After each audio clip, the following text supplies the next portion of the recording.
Welcome to the Tech Egg. Don't get scrambled. Enjoy the video. In this video, I will explain how to use Get Records in Salesforce Flow.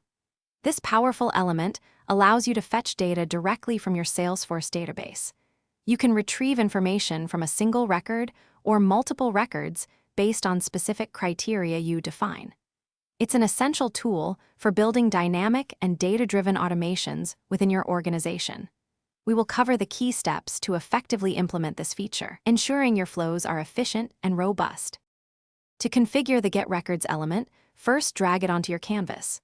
Next, specify the Salesforce object you wish to query, such as account or contact. Then, set your filter conditions using field, operator, and value to precisely target the records you need. For example, you might filter for accounts with an annual revenue greater than $1 million. Finally, decide if you need just the first record found or all matching records. After configuring your filters, you must decide how to store the retrieved data. Salesforce offers two main options: automatically storing all fields or manually selecting only the specific fields you need. For optimal performance, it is often best to manually choose only the necessary fields. The data will then be assigned to either a single record variable or a record collection variable, depending on whether you retrieved one or multiple records.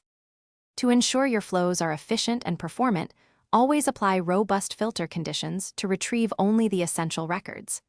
Avoid fetching unnecessary data. Furthermore, manually select only the fields you truly need, rather than storing all fields, which can significantly impact performance. Finally, always include a decision element after Get Records to gracefully handle situations where no records are found, preventing errors and improving user experience. Thanks for watching. Consider subscribing if I helped unscramble your problems.